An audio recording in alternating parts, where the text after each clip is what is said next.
It's going down. Shalom. First and foremost, giving all praises, honor, glory, respect, and blessings to Yahweh, Ba'ashem, Yahweh Shai, Ba'ashem Rakha Kodash. Salutations to the Lord's elect on the four corners of the earth, pushing this truth and sincerity while patiently waiting for Yahweh Shai's return.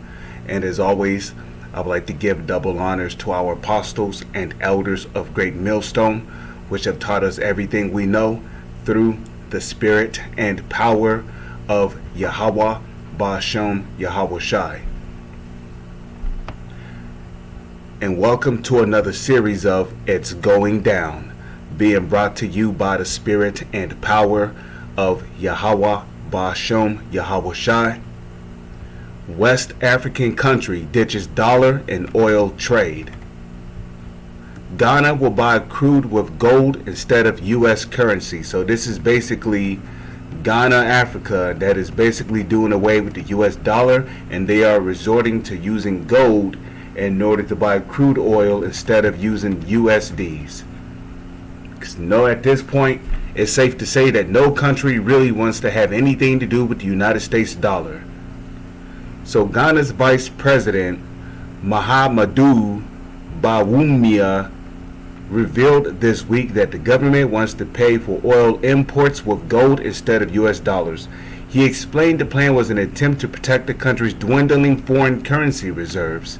Official data shows Ghana's gross international reserves have fallen from $9.7 billion at the end of the 2021 to around $6.6 billion at the end of September 2022.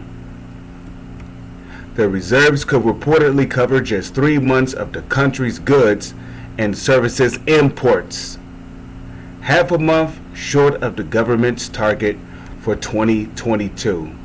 The gold for oil policy is expected to be implemented in the first quarter of 2023 to counter inflation caused by the depreciation of the national currency. Bawumia explained that the Ghanaian cedi has lost more than half of its value against the dollar.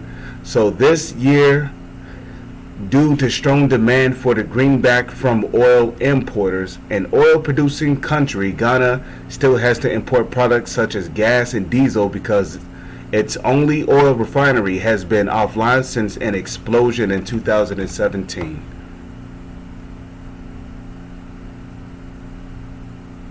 Okay, the African nation is in high risk of debt distress as the cedi's depreciation was seriously affecting its ability to manage its public debt. The finance ministry says Ghana is currently negotiating a relief package with the International Monetary Fund.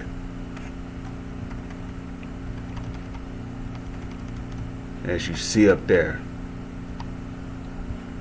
Okay, another reason why these countries want to do away with this shitty ass U.S. currency is because this country is in heavy debt.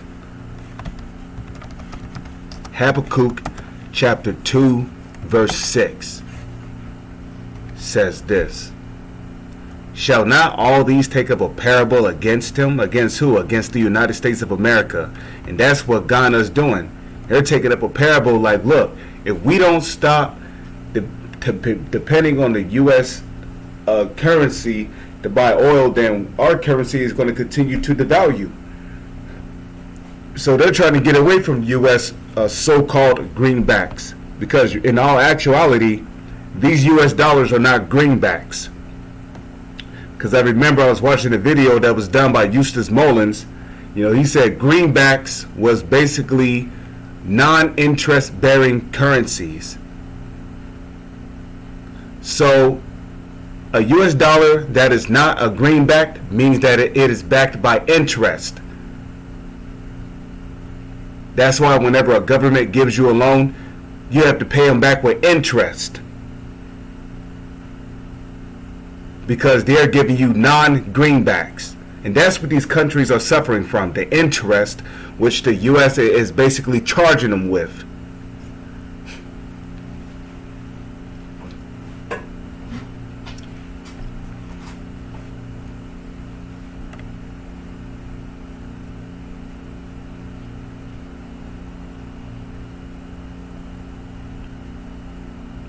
Okay? So whenever a country depends on the US currency, they basically got to pay the US back with interest. Interest. So they're not dealing with US greenbacks.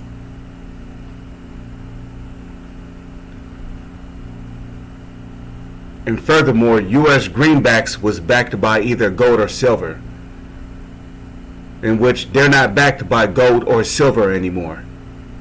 Okay, the US dollar is backed by nothing. Habakkuk 2:6. Shall not all these take up a parable against them, and a taunting proverb against them, and say, woe to him that increaseth that which is not his? How long? And to him that ladeth himself with thick clay. Now, when you look up that word clay, it goes back to the Hebrew word ibatyat, which means debt. And this country has laden itself with heavy debt. And that's why Russia and China, they're also trying to get away from this currency, because it ain't no good.